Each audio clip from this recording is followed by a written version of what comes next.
Good morning, everyone, and welcome to this meeting of the BCP Licensing Subcommittee. The first item on this morning's agenda is the election of chair. Seek nominations from the floor, please. May I nominate you as chair, please? Thank you, Councillor Williams. Seconded. Thank you, Councillor Bartlett. Can I ask the clerk just to run through the housekeeping, please? Thank you, Chair. Please note this meeting is being recorded by the Council for live broadcast and will be published on the website for a minimum of 6 months. The meeting may also be recorded or streamed for live or subsequent broadcast by members of the public, although ultimate discretion in this matter lies with the Chair. For those in the room, please note that if the fire alarm sounds, please exit the building by way of the nearest available signed fire exit route and make your way to the assembly point at the War Memorial in the gardens opposite the front of this building in Bourne Avenue. Finally, please ensure background noise is kept to a minimum. Mobile phones and other devices are turned off or switched to silent for the duration of the meeting. For those in the room, this includes turning off mics and turning the volume down completely on your laptops. Thank you. Thank you. Item 2, apologies for absence. We've received apologies from Councillor Howell. Councillor Williams is kindly stepping up as first reserve. Thank you. Item 3, declarations of interest. Members, do we have any items of interest with regards to the agenda item this morning at all? Councillor Williams? No, thank you. Councillor Bartlett? No. Thank you. Item 4, protocol for public speaking at hearings. A protocol for public speaking at meetings of the licensing subcommittee is included within the agenda sheet for noting.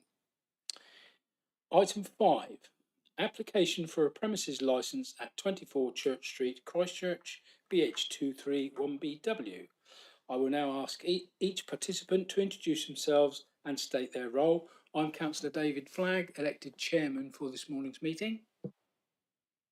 Councillor Steve Bartlett, member of this committee. Councillor Lawrence Williams, also a member of this subcommittee. Councillor Adrian Chapman-Law is also joining us this morning. He's the reserve member. He won't take part in any of the deliberations, but clearly will stay for training and observation purposes. BCP Council, please. Sarah Rogers, Principal Licensing Officer, on behalf of Ellie King, the report author. Joanne McNamara, and I'm the legal advisor to the subcommittee today. And Jill Hollyoak, I'm clerk to the subcommittee. Thank you. And for the applicant, please. Hi, I'm Chilim Alton. I'm the applicant for this meeting. Thank you very much. Before I run through the procedure, please may I check that all persons who have given notice of their intention to speak have been identified, and any person who wishes to withdraw representation or wishes not to speak has been identified. If there are no comments, I will take this as correct. Please can I also ask subcommittee members to confirm that they have read all the papers, including the additional statement submitted by objector number 2. I confirm that, Chair. Thank you, Councillor Bartlett. I can also confirm that. Thank you, Councillor Williams. I will now explain the proposed procedure and order of speaking for the hearing as follows. The licensing officer presents the report.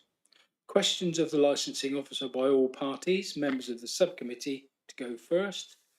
The applicant will make their application. Questions of the applicant by all parties, members of the subcommittee to go first. Normally the objectors would then make their presentation, but we have no objectors with us this morning. All parties will be given an opportunity to sum up, with the party who spoke last to go first. The hearing will then conclude. The subcommittee will deliberate in private with the legal advisor and clerk present. Notification of the subcommittee's decision will be given within the period of 5 working days, beginning with the day or the last day on which the hearing was held. The notification of decision will include information about the right of appeal as appropriate. I will now ask all parties to confirm agreement on the proposed procedure or make representations. Sarah Rogers, please.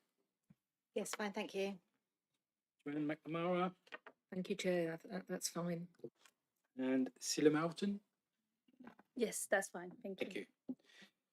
Please may I remind all parties speaking not to repeat the information which they have already given in writing, but to expand on their written representations. All questions are to be asked through the chair, and there will be no cross-examination of parties. I will now ask the licensing officer to present the report. Sarah. Thank you. An application has been made to permit off sales of alcohol from 7 a.m. to midnight Monday to Saturday and 7 a.m. until 11 p.m. on Sundays. The application is the premises license under the name of Lock and Key is still active and permits on and off sales of alcohol from 8 a.m. to 1 a.m. plus late night refreshment until 1:30 a.m. each day of the week. As stated in Ellie's report, this licence could have been transferred into the new applicant's name and varied, however, a new licence application was made. 2 representations have been received on the grounds that to grant the application would undermine all 4 of the licensing objectives. Should the application be granted, confirmation would be welcome from the applicant in that the holder of the current licence will surrender this licence as it is not involved in the proposed new business. Environmental Health and Dorset Police have mediated conditions with the applicant, which will be attached to the licence if granted, and copies of those conditions are attached within Ellie's report from paragraph 7. No further representations were received from any of the other responsible authorities.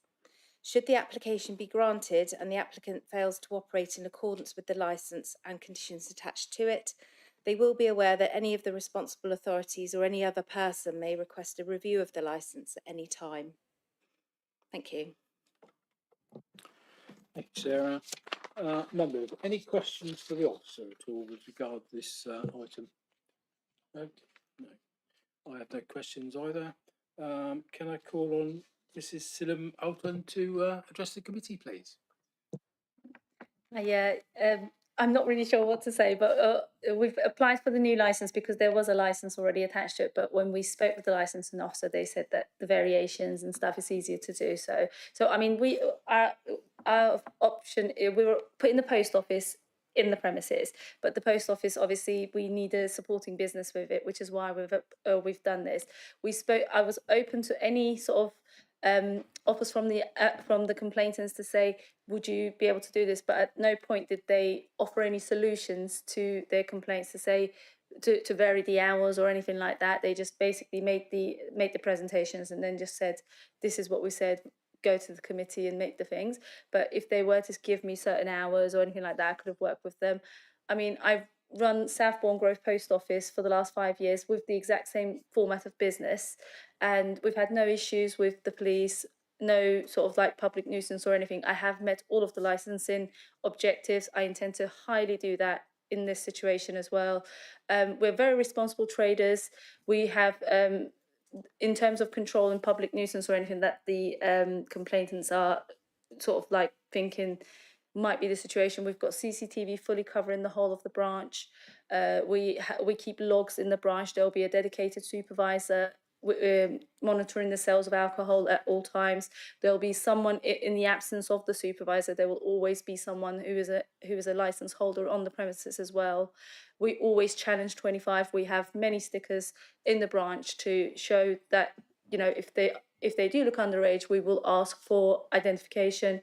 And the only ones that we do accept are passports, driving licenses with them, not on phones or anything, because we are aware that AI can alter these or anything. So, you know, they didn't give me any options to move forward. Fire risk assessment, we've got fire, we've fully covered the branch in terms of fire risk assessment. We've had the fire inspectors in there to put the new sensors and everything else in there. So we've covered that part as well.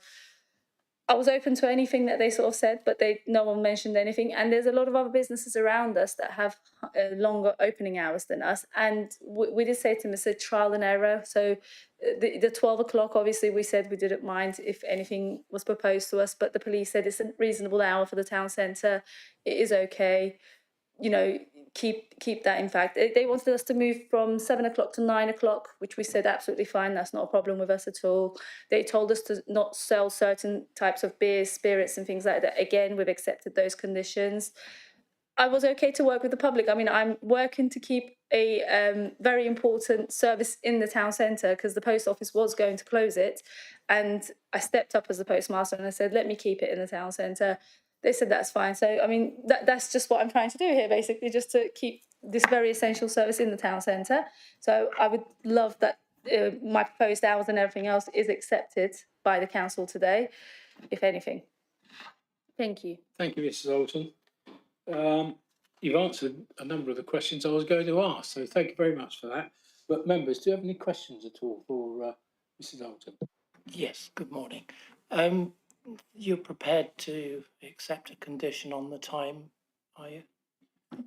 So I've accepted the condition from the police in terms of the late set of the offset of the morning sales. I would ideally like to keep the 12 o'clock if it's possible. I mean, it's a trial and error. As I was speaking to Ellie as well, we don't know what the business will do. We will do it to surviving because economically we have to be able to meet our rent. Our rates are excruciatingly high. They're going up again. So if you can keep the 12 o'clock, we would love that. If the committee does see that it's less, I mean, Soho is right opposite me, open till 1:30 in the morning. There's another pub that's right around the corner that's open till about 2 o'clock in the morning. We highly intend to close well before them and go because we do not want people coming out of the pub causing us any issues. We have the same thing with Southbourne Grove. We close before they do and go home, basically. But if we can keep the 12 o'clock, we would love that. Thank you. No. Right, I have no further questions. Chair, can I just ask you to clarify? So in the original application, the terminal hours you were asking for were midnight, up Monday and Saturday, and then 11 p.m. on Sunday. And then in relation to the police's mediation comments say reduction of licensable hours for the supply of alcohol from 7 in the morning till midnight, and then they suggested 9 in the morning till midnight. But are you still asking only till 11 p.m. on Sunday? Yes, Sundays Okay. 11 o'clock is perfectly fine. Yeah. Saturday, to be honest with you, Saturdays is more important to us for the 12 o'clock, Yeah. Friday and Saturday evenings, but the rest of them, at the moment, probably 11 is fine, but 11 on Sunday is absolutely okay for us. So the application now is 9 a.m. till midnight, Monday to Saturday, and then 9 a.m. till 11 p.m. Sunday. Yes, Yeah, absolutely. Okay. Yeah. Yeah. Any further questions at all? No. Right. As we have no objectors, I can confirm that, as already noted, we have looked at the objections from objector number 2, which was supplied as an addendum, and all that remains for me really is there anything else that you wish to add to your presentation to the committee with regards to summing up at all? I mean, I do promise BCP Council that I'll be a very responsible trader. We will keep all those conditions. We've run Southbourne Grove, as I said, for 3-4 years. We've not changed any of those things. We still have full CCTV covering. We have people that are very responsible serving on our counters. We make sure we do challenge absolutely everyone, keep logs of anything or any issues, and we will address anything. We will work with the council if they ever tell us, work with us. So if there is anything that they would like us to further do, it's not a situation of we won't do it, because my kids grow up in this town. This was what I told one of the complainants as well. I have 2 children that I'm raising in this town. To make sure there's no public nuisance, to make sure there's no crime and disorder, works to my benefit as well. My children are active in those towns. He goes to Twynham Secondary School right down the road from where the business will be. So absolutely, I will make sure that the town is as it should be. There is no nuisance in that, and if anything, help with the council, because we have had issues where our CCTVs has been needed by the police or anything. We work with them. So yeah, I just hope that you will grant us the license and we can move on with the business. Okay, thank you very much. Right, I will now conclude the hearing. At the end of this meeting, the subcommittee will adjourn in private with the legal advisor and the clerk to deliberate. The decision will be conveyed to you in writing as explained earlier. Thank you very much for your attendance this morning. Thank you.